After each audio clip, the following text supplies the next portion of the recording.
Hello everyone, today we are back in X-Plane 11 doing something different this time. We've got Jim, Mr. Captmoonbeam here from YouTube, and we're gonna fly around and in VR. This is his first time doing some well, he's done VR stuff before, but not like to this level before. You did that V-22 thing? Yeah. The Osprey or whatever.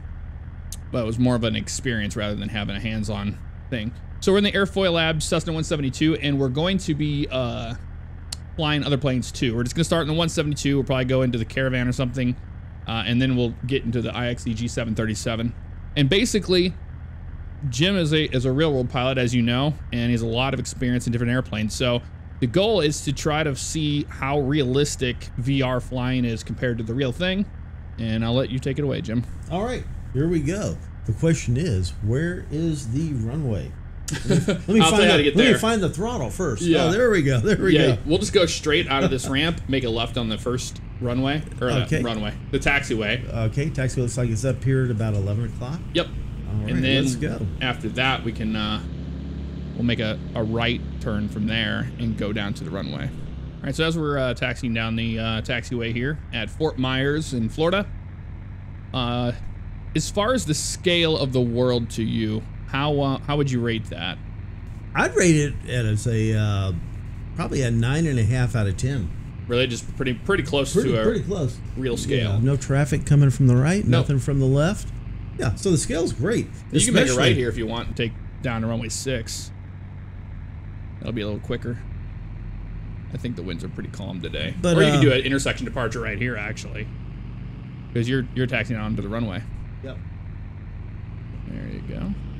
Double check your trim and all that good stuff. Yeah, now see, here's where I say the big deal is finding where everything is. You know? Right. Because you jumping into one airplane after another, the virtual reality, and it's just, you got to adjust to the virtual reality first. Right. Yeah, because you look at all this, and what you want to do is reach down here and touch a button, but you can't. You know, you're kind of like in the blind, reaching for another button that works differently from how the real life button would work. Okay, I just caught myself trying to reach for the throttle. Right down here. Oh, the actual throttle. The actual push throttle. Mm-hmm. Yeah, and so that's how you kind of almost at some point fall into the virtual reality. Right. world. Exactly. Yeah, but I haven't actually looked at a map for this airport. So which? Oh, I know where we're at. To the right. Nope, we're going to be taking off to the left. To the left, okay. Mm-hmm. We're on runway 6, and the Gulf of Mexico is on your right. Oh, okay. So when we turn around, you'll be able to see that. Yeah. Now, I think the last time I was in a 172 was maybe 25 years ago. 25 years ago. Well, you've flown the 182 recently, and that is pretty similar. Oh, yeah, that kicked my ass. That just, from one end of the room to the next. Weren't used to that. Oops, there goes my seat rolling back. Oh. Let me pull this back. Oh, they do have you lean for taxi, so I'm going to go ahead and add that mixture full rich. Right. Thank you. Yep, so you'll be pretty much good to go on takeoff here. Yeah, see, this is... You get that there it is. And see, you know, I haven't done that in I don't know how long. Yep. Yeah, the P-factor's pretty strong when you first add the power really hard. That's like when we flew that 182T, we had to ease the power in just because you get that P-factor. Yeah. It wants to go to the side. Yeah, and because when you're flying jets, I mean, you don't get that like that. Right. Yeah, it's just pretty straightforward. Oh, okay, flaps up. I think yep, they're already up. It looks like they're up. Okay, good. Yeah. 172, you don't use flaps for normal takeoff. Usually. Yeah, some of the habits I have will not carry over in a positive way. That's for sure. Yeah. And what you're seeing on the screen is XEnviro and VR don't work too well together. So what's happening is you're seeing the clouds being drawn in the left eye, but not the right eye. Oh, okay. So that's what you're going to see in the actual video. Kind of a it's pain in the butt, cool. but it works. One of the coolest things also is, you know, we're flying out here looking out the front of the airplane, but I can go sightseeing. I can look to the left and look down and see everything rolling by like I was in the real airplane. Right. You know? Now, yeah, once we get up to some altitude, we can do some steep turns and stuff like that, and actually get used to VFR. Because what I actually do is I use this airplane, the Airfoil Labs 172, and in VR and go up and do procedures. Right. And it keeps you actually pretty current and refreshes you pretty good. Yeah, and you know, another odd thing about this also is after being in it for a little while and talking to you, I feel like I should be able to look to the right and see you in the seat next to me. And so it's kind of almost a little disconcerting when I turn to the right to say something to you and you're not there. Right. That does make sense. Yeah, and see, you can hear just the sound of the engine, which is really nice for VFR flying. Yeah, yeah. Doing pretty good here. You probably turn around to the. And I find, you know, I'm kind of feeling around to find the throttle, but exactly. If you have your own, you set it up. It's always in the same place every time. Right. So it's not even an issue like it is for me right this moment. But the yoke that we're using is the Virtual Fly Yoko yoke. It's a very expensive yoke that Virtual Fly sent me to review, and it is my absolute favorite yoke I've ever used. And you used the SciTech last time you came over just to mess around in the sim. Yeah.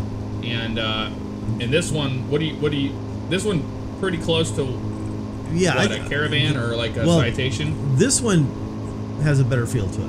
Right. You know? It's heavier. And And like we were talking earlier, you know, in a real plane, especially a high performance aircraft, if you leveled off and let it accelerate and you never trimmed it, you would very quickly be fighting the forces of the controls. Right. The to speed maintain of it. Yeah, but as it accelerated and the airflow increased over the control surfaces, that's one thing that you don't get. And it's bring it back to 2200 RPM. I can hear that RPM. Yeah, you got it. Okay, and in a home sim setup, that's very difficult to recreate. I mean, you know, basically they spend millions of dollars in the big sims so that you can get that. But one day that's coming. Yeah, it is. I mean, it is coming. You're right. That's our airport there on the left. All right.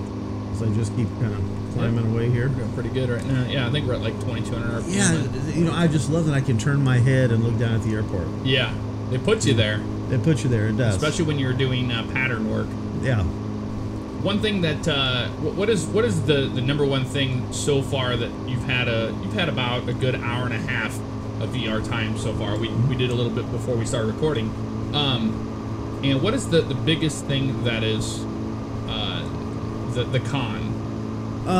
Well, it would be for somebody like me. I don't wear contacts. I really hate the idea of touching my eyeballs. Right. So I wear glasses, and it really does not work well with glasses because I found I could get them in there, but I couldn't get them situated quite right, and then eventually it would put pressure, you know, on my nose and everything. Got very uncomfortable, so I took them off. So I'm flying without my glasses right now, you know, and so I can't really read the little numbers. And I think for somebody that wore contacts in VR, you have to move your head physically forward and look. Right. Whereas you wouldn't have to do it so much. Yeah, and that's very awkward to do because as soon as I move my head forward, the tendency is to push with the yoke. Yeah. Yeah, and so that's very awkward. So I don't do that. All right, let's do we're at right now about 2,000. Or is that about 1,000 feet? 2,000 feet or so. So we're at about 2,000, which is a good point to start. Yeah, that's the airport there on the left. Yeah, we're gonna start down. So I would say the glasses are the biggest drawback. VR. Yeah, but you were saying you can get lenses made for them. Well, they're working towards that. That's what they need. That's exactly what they need. So that puts somebody like me at an immediate disadvantage. Oh yeah. Because I can't glance down and say, oh yeah, I've got this speed or this altitude or something. You know, it's very awkward. Yeah. That highway there is a really good VFR reference for the base. So we're in Fort Myers right now. Is that what you said? Yep. Yeah, Florida. I'm coming down to Florida. When am I coming down here? I think in a couple of weeks I'm going to do a pickup in Naples, which is I think that's just south of Fort Myers, isn't it? And what airplane have you been flying the most recently?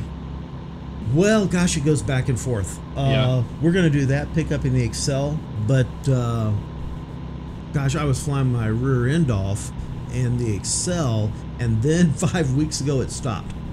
Went dead. So you saw my channel also slow down. And let me add just a little bit of power. And if you would hear the flaps right here, so I can do first. There we go. And it will balloon up. Yeah. And in that period, all I did was a little M2 flying. There we go. Add just a little power here. Yep, yeah. So the awkward thing for me is right this moment is, the next thing I want to do when I add the power is look for the power setting. But, right. But, I look down, and since I'm not wearing my glasses, it's like, where the hell is that? Yeah, we're about 1,800 RPM right now. Yeah. So and you're on a base, left base. Yeah, but now I flew the Excel yesterday to Phoenix, and the winds were hellacious out there, and coming back in here yesterday, because that's when they had all that rain coming in over the Midwest, lots of flooding and stuff like that. But it just comes and go, whatever I fly. Sometimes it's the Caravan. I did a lot of Caravan flying, but that now has slowed down. And out of the 3 airplanes, the Excel, the Citation 2, and the Caravan, which one's your favorite? Oh, the one that pays the most, without a doubt. Yeah, they are all very nice airplanes. Very nice. They're easy to fly airplanes, all 3 of them. I'll get you your flaps here for final. Get ready for them. Yeah, the M2, you got them thinking. Yep. That M2, easy airplane to fly. It's a great single pilot airplane. It's one of the nicest flying airplanes I've ever flown. Very nice. I love the Caravan also. I mean, it's got fantastic visibility, easy to fly. Coldest AC I have ever had in an airplane. It's just unbelievable how cold it'll get. Yeah. Now here on Short Final, what is your feelings of this? Oh, it's beautiful. It works great, man. Great. That give you a good sense of height. Yeah. Oh, absolutely. You're right on absolutely. And the Excel, it's a crude airplane. It's more complex. It's a little more to fly it, but it's still fun. I in all honesty, I like all 3 of them. Yeah. I can't say, I just love one over the other. Okay, we'll add a little power, see if I can keep it straight this time. I'll bring your flaps up just for you. A little rudder, thank you. It's like we're doing touch and goes. Oh. There we go. Yep. Okay. And you're ready to go flying again. Here we go. Whoops, see. That right there, you notice the way I just snapped that up? Yep. That right there is one of the differences, because without even thinking, I am so used to actually having to, in some ways, like on the Excel, just manhandling it up. You have to manhandle it up. It takes a certain degree of force, and this is very light. Right. Those forces, you don't get that. I guess you would call it kinesthetic feedback. Those flaps up, they're up. Yep, they're up. I love how you look. You actually go over there and physically want to touch them. I actually tried to touch those. Yep. And that's, like I said, that's following into the virtual reality world. Yep. That's something that goes away after time. After you have a lot of time on this in it by yourself, right. you get used to all that stuff. Yeah. And I've gotten accustomed to where I can look down in the little spot on the Oculus headset, where it opens up, and I look up so I can look down where stuff is. Yeah, let's go around for another one. Let's do another touch and go. Yeah, no, that was a great landing. It was we were a little hot, and that's what happens. Well, every now and then I get lucky. Yep. And that's another thing. That with that 182, I don't think I ever made a good landing in it, because I always wanted to go much faster than you really needed to do. Yeah, 70 knots is slow, and some flight schools do 65. Yeah, and that Caravan will slow down also. I do love the Caravan, man. It's just a great airplane.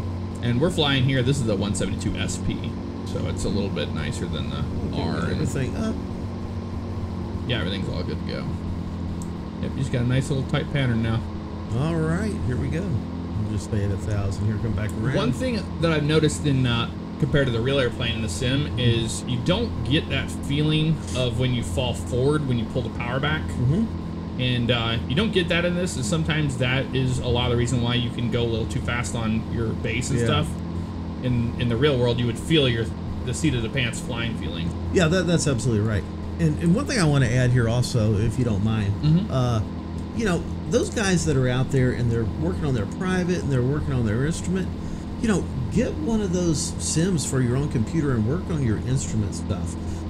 Work on your instrument scan using your computer, because flight time's expensive. It is That has got to be. And it's also it's a double-edged sword, because whenever I went into flight school, I did nothing but sim flying before it, so it was hard to break those IFR habits of looking at your instruments, right, and not looking at the horizon out in front of you and listening to the airplane for like steep turns and turn around a point and all that. Oh, absolutely. And those IFR skills, it takes some work to get them down. Right. And you can also lose them if you don't use them. So that's a cheap way of working on that scan. When I was a flight instructor, I worked at a flight school at a time when there was no hiring at all, and myself and the other instructors were just kind of stuck there until hiring picked up. Right. And we had a Frasca 142, and every time it was slow and we didn't have students, we would take turns getting in that 142 and just doing approaches, holding and approaches, one after another. And I honestly believe it made me a better pilot today, much better instrument pilot. Do you see something like this with VR in flight? Not just VR, but in flight sim in general, but the VR added to it now. Do you see this as a huge advantage going into a flight school? Oh, I think it is. And the advantage it gives you is just learning, like I said, your scan, instrument skills, just basics of navigation and stuff like that. You can practice navigation in here. Now, I can't say that it will by itself be a way that you could learn how to fly, because there's so many things about it that if you've never actually flown an airplane, you don't realize. We used to say when we were instructing, we get all these people in all the time who thought they wanted to be pilots. Yeah. And let me tell you, after the first lesson, people knew that was either their thing and they loved it, or they were never coming back. Because when you're in a real airplane and you suddenly, the gravity of the fact that you have this flap sleeves, let's see if I can do it. There, we got it. Yep. Okay. That it's on your shoulders. You're a true captain. You're a true captain? Captmoonbeam, because you ask for things. Yeah, that's right. He was flying a 737 earlier, and he was like, approach flaps. Yeah. But you're used to it. The reality would suddenly hit people, and sometimes they just would not come back. That was not uncommon. But with others, it was like they most fell in love with it. That's what happened to me. I fell in love with it when I went up. And the feel, you can't simulate the feel with this type of thing. The other thing you can't, this is kind of an odd thing to say, that you cannot simulate is the distraction and the discomfort. It's noisy. It's hot in the summer. You have ATC to deal with. ATC, all sorts of things. Your instructor having you do stuff. You can't simulate that. You've actually got to do it in the airplane. Right. And it can be stressful. You have to deal with that stress. I mean, if all of a sudden you started hollering at me, get on that center line and, or something like that. See, this is where I'll mess up trying to do these rudders. Yeah, well, those rudders are they're pretty old, and they've gone through a lot of stuff. And that's pretty cool. Hey, let's try the Caravan. You want to do that? Yeah, let's do the Caravan. All right. So we're sitting on runway 18 left in Orlando, Florida. Doing a lot of Florida flying, because today, if we go fly up in like the Midwest or something, it's an absolute mess today. So it's low visibility and rain. Oh yeah. We did that earlier. I'm trying to find my pedal. There they are. Okay, found them. So sitting in the Caravan, now you've been in a Caravan pretty recently.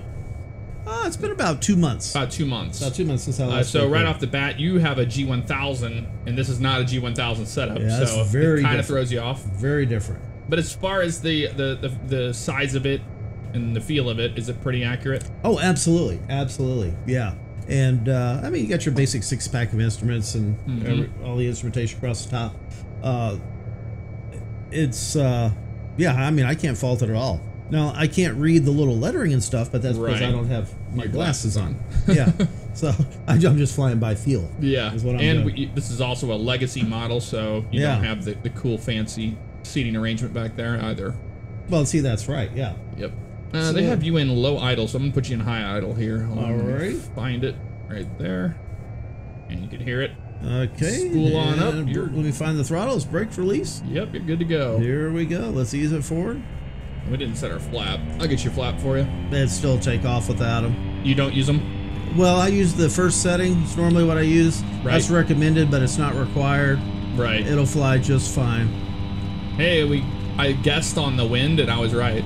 Look at that, it's on its own. Here it goes. And you're straight up in the air. Yeah. Can I turn that volume down just a little? Yeah, it's kind of a pain in the butt. Let me see if I can get it. If you can't, that's okay. No, I can. It's right here. I forgot they have an actual slider. But it's not very good, but it works. There we go. Okay, here we go. And the flaps are up. I'm gonna bring it down a little bit more. There we go. There we go.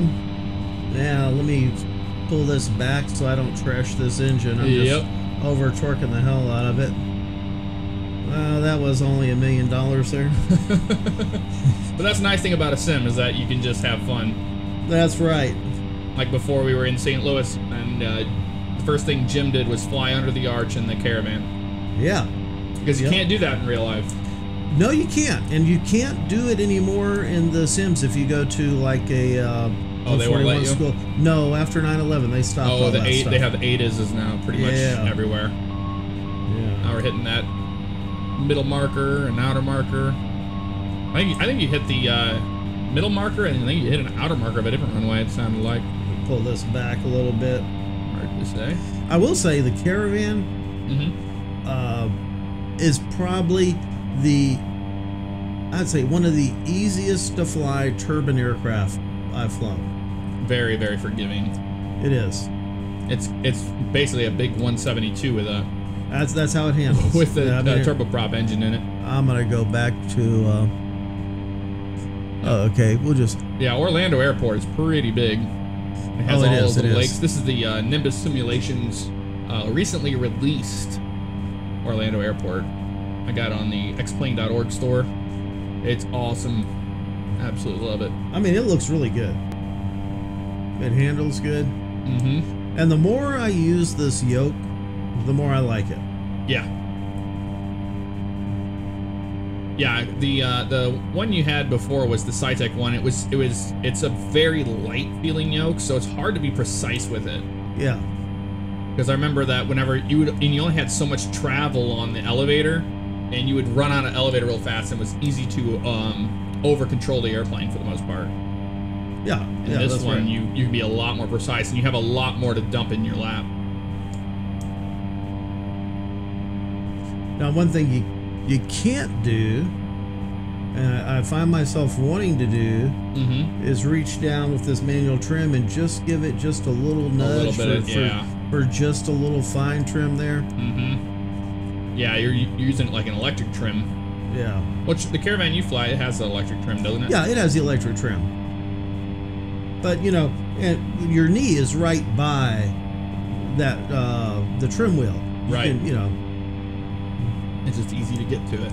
Yeah, especially if you want just a very small amount. Now, sense of speed and all that stuff, is that pretty accurate? Oh, absolutely. Yeah. Here's some look at these little lakes with the sun shining on them. Okay, I'm gonna put down a notch of flaps.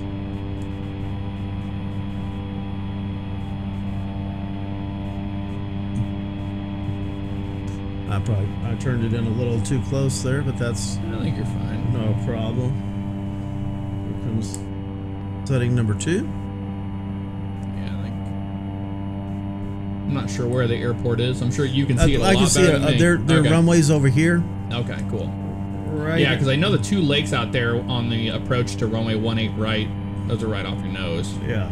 So you're in a left base. Yeah, I can see the FBO and all that now. Now, what I'm having trouble telling the difference is between the runway and the taxiway, but that's no problem. Just go for the big one. Oh yeah, I'm gonna do a Harrison Ford here. Okay, next notch of flaps.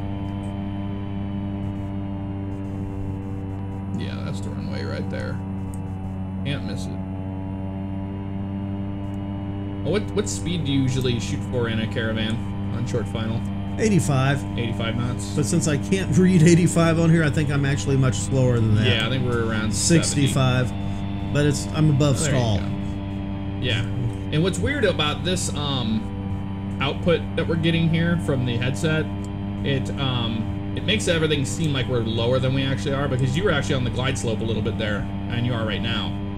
But in the headset, it feels like you're pretty high off the ground. Yeah.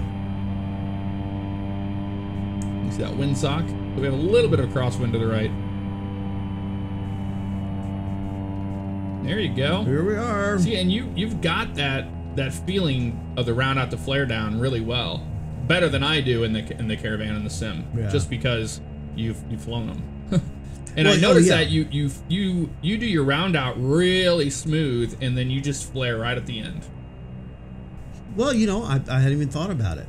I guess I do. Yeah, that's what you did there. But, you know, and probably the difference is, since I've actually been flying one, you get a sight picture out the front, you know, where the horizon should be on this bar here, or how far below the nose it should be once you put in the flaps. And you don't get that on a 2D monitor. You only get that in the real plane, and you get that in VR. Right. It's, VR gives you that depth perception you can't get on a screen. It does, absolutely right. All right, so we are in the IXEG 737, and you're at the jetway.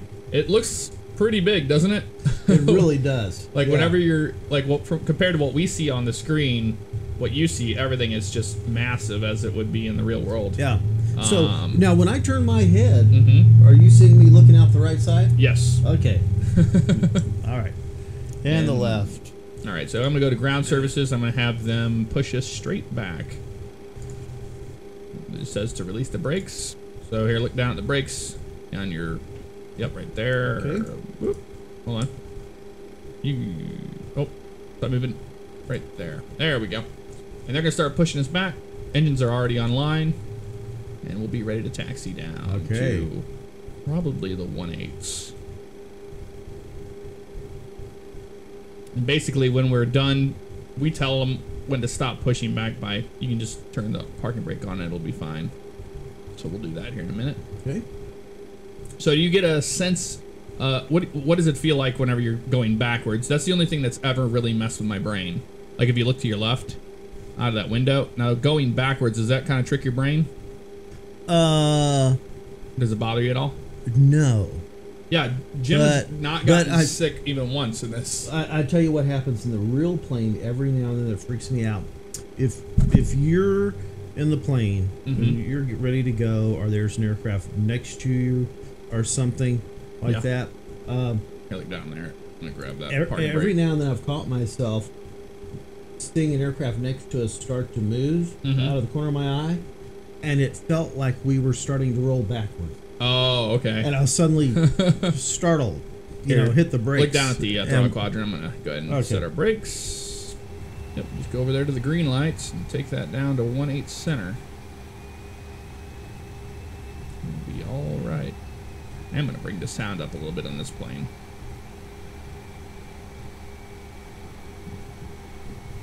It has such a good sound set in it. It does, yeah, absolutely.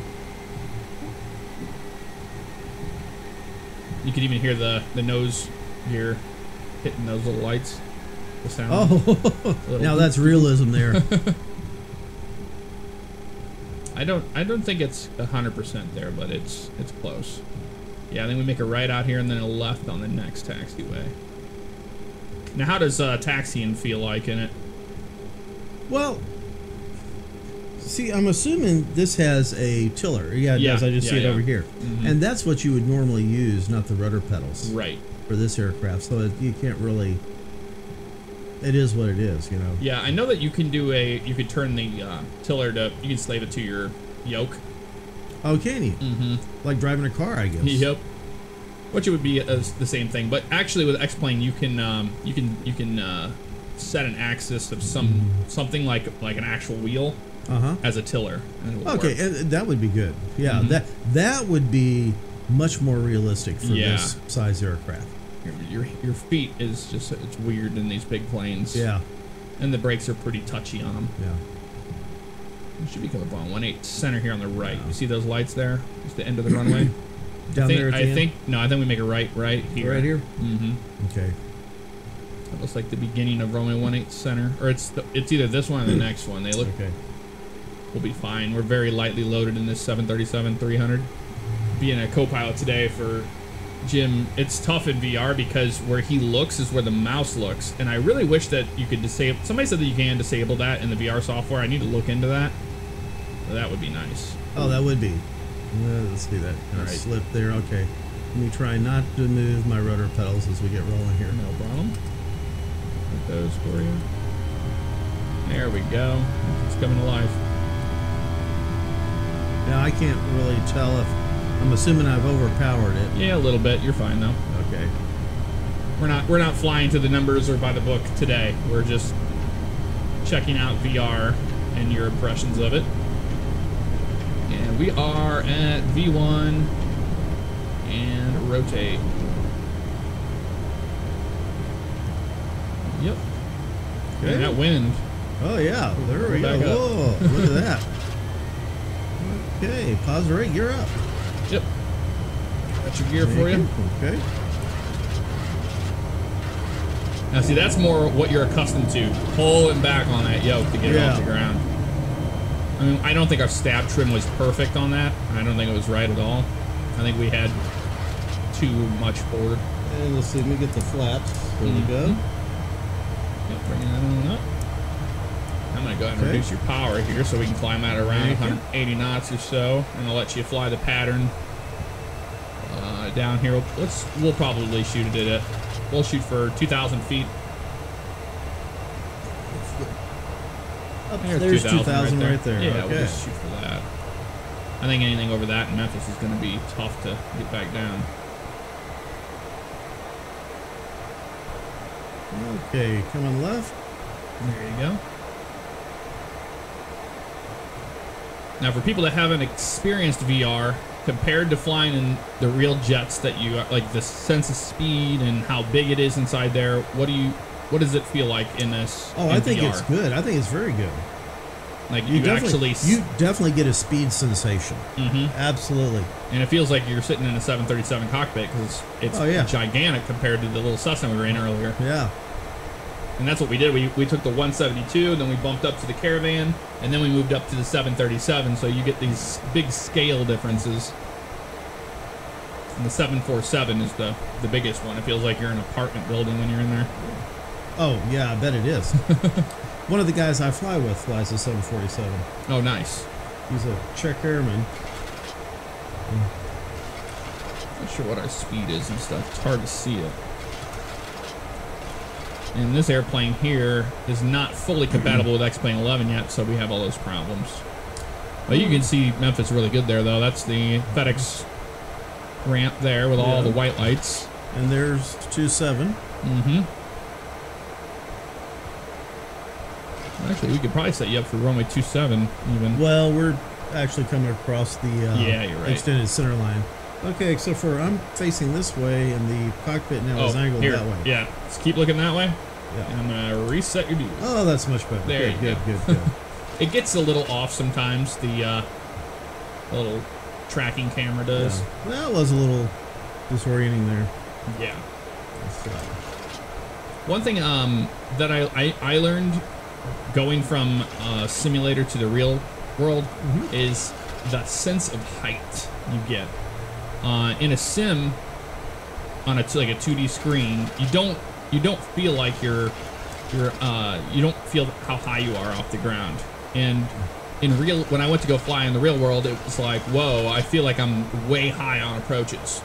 Oh yeah. Because you don't get that. But in VR, it does give you that feeling, so it's easy to be like, oh, okay, it feels like we're actually really high up here rather than screaming down below. Well, I don't know what the speeds are for approach flaps, but I'll put some flaps in. Your flaps are between flaps 1 and 5 on this airplane are 230 knots, and flaps 10, I believe, is 225. Okay. And then 210, I think, is for the other ones, and then it falls down from there for the most part. VREF, I think, was on this loadout, this fuel loadout we have, is going to be right around 130 something. Okay. I know it's kind of hard to read that in the sim. Do you know what the gear speed is? Gear speed? Oh yeah, you're going to be fine on that. We're not even close to. Okay, gear down. All right. Gear down. I'm just so used to calling for it. That's all right.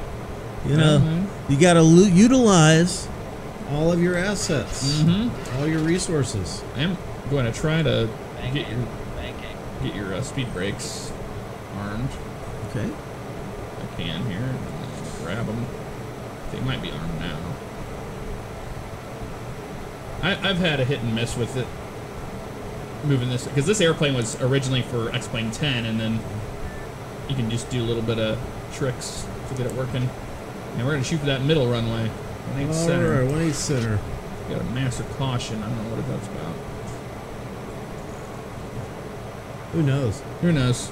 We're going to be dragging the puffer cart or something with us. I'm going to be adding more flap. I can't see what your flap setting is. It looks like it's 25 right now. There. Oh, there you go. We're going to land. There we go. I got it. I think you got 40 now.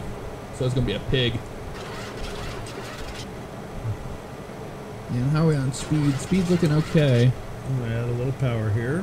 Yep. Flaps 40. I mean, it's going to be slow on that VRF. Is it? So I think it'll be okay. But this seems to be doing all right now.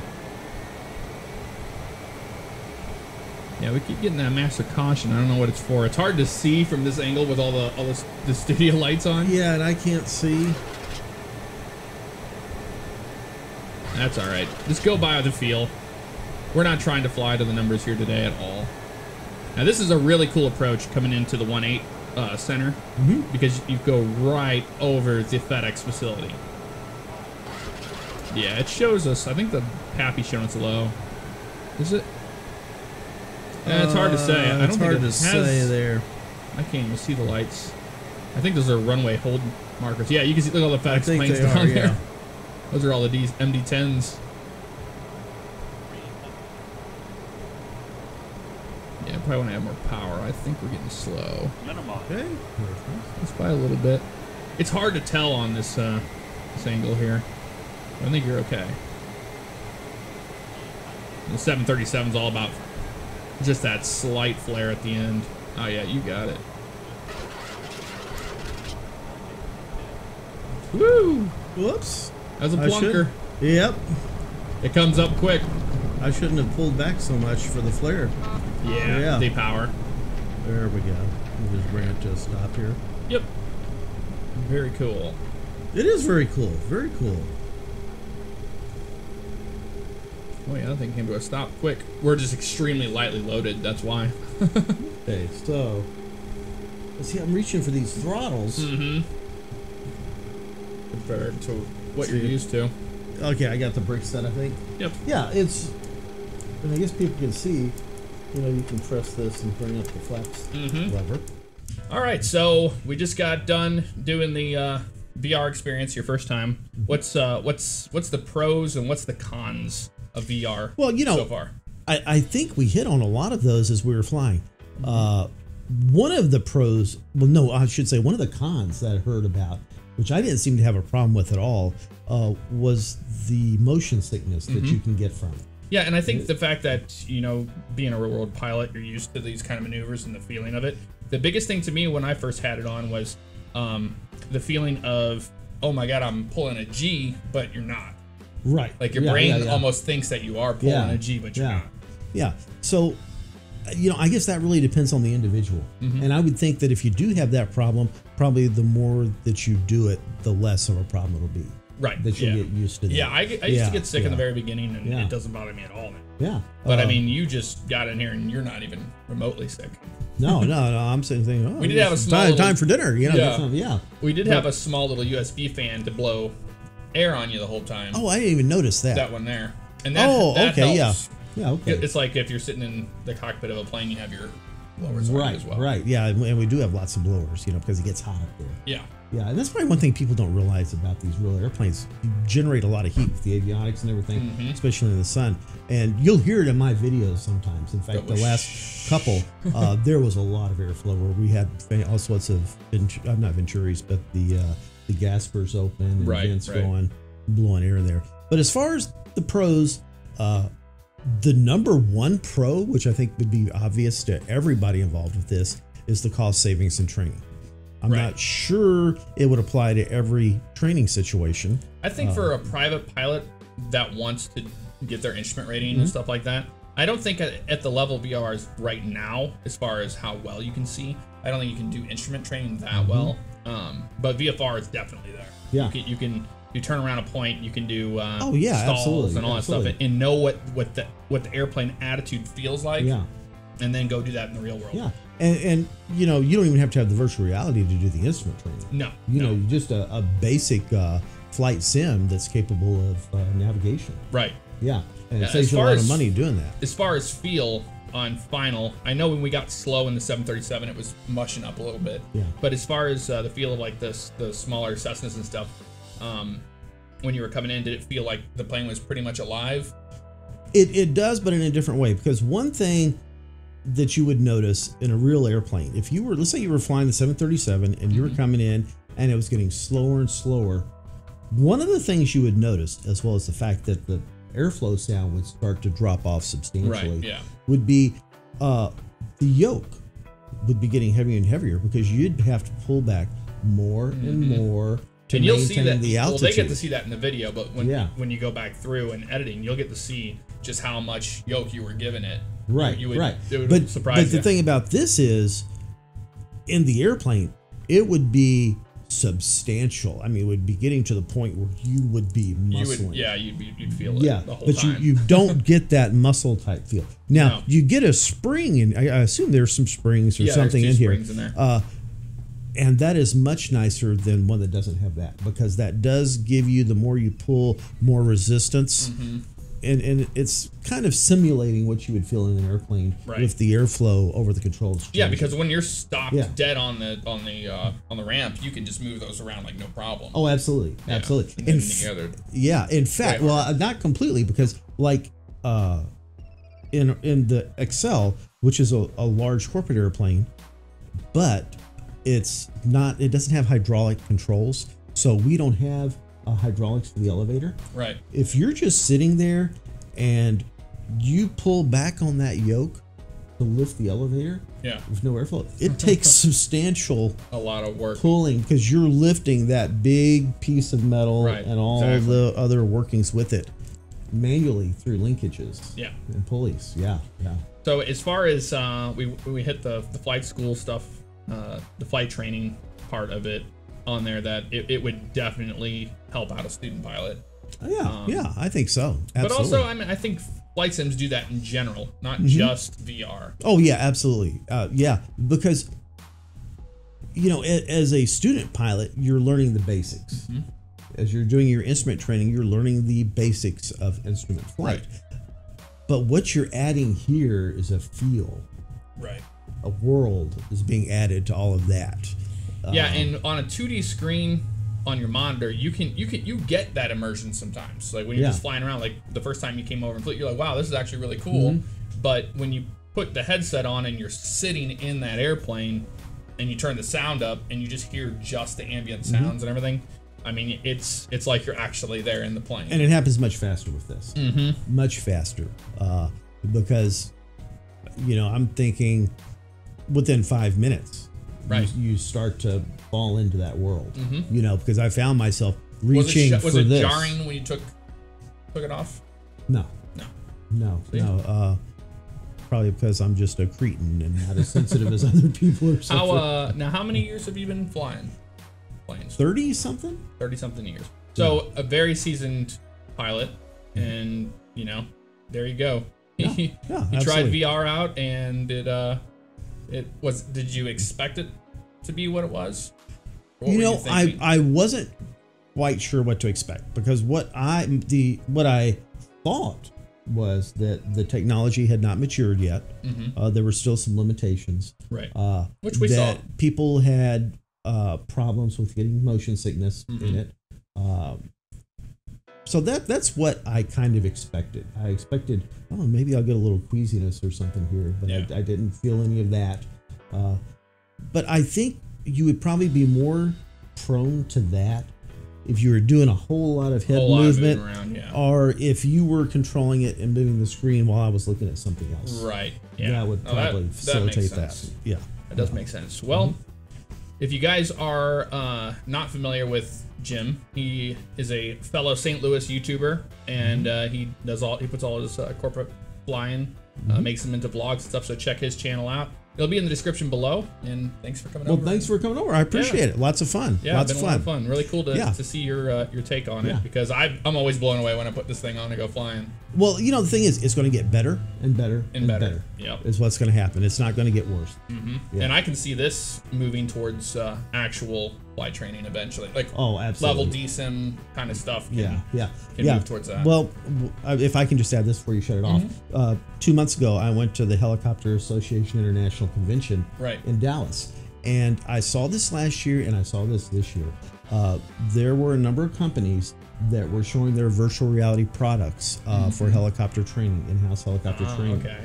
Yeah, and they had the monitors up like you do, where the people that were in the crowd there at the convention could see what the guy in the chair was doing. But you don't see it until you have it on. Right. And he was doing, you know, the basic helicopter maneuvers and stuff like that, like you would for training or recurrent or something like that. Right. No, so that's where they're moving. That's where it's going to. No, that's all. That's good to hear. Yeah. Well, again, thank you for coming over. And thanks for inviting me. Loved it. A lot of fun. Absolutely. Yeah. We'll see you guys soon. Take care. Adios.